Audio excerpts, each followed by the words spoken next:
SIR নাম করে দেশের মানুষের ভোটাধিকার কেড়ে নেওয়া চলবে না। এসআইআর নাম করে দেশের মানুষের ভোটাধিকার কেড়ে নেওয়ার চক্রান্তের বিরুদ্ধে আগামী সোমবারে শিলিগুড়িতে বিক্ষোভ মিছিলে আপনিও সামিল হন। মেখলিগঞ্জ বিধানসভা এলাকায় প্রায় 26,000 বৈধ ভোটারের নাম ভোটার তালিকা থেকে বাতিল হয়ে যাওয়ার অভিযোগ ঘিরে তীব্র চাঞ্চল্য ছড়িয়েছে রাজনৈতিক মহলে। এই ঘটনাকে গণতান্ত্রিক অধিকারের উপর আঘাত বলে দাবি করে প্রতিবাদের রাস্তায় নামে এসইউসিআই কমিউনিস্ট।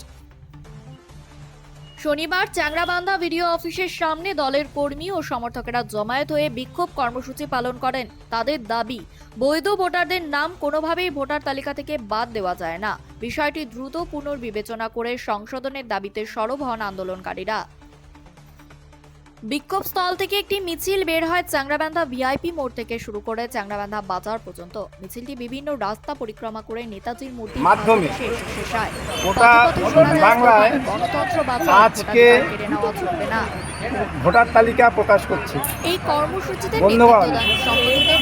আমরা আমাদের দলের পক্ষ থেকে এই এসআইআর এর মাধ্যমে গোটা পশ্চিমবাংলার মানুষের যে বিশেষ কিছু মানুষের নাম ভোটার তালিকা থেকে বাদ দেওয়া হবে, এই ষড়যন্ত্রটাকে আমরা ধরে আমাদের দল এসইউসিআই পার্টি গোটা পশ্চিমবাংলা ধরে এসআইআর বিরোধী আন্দোলন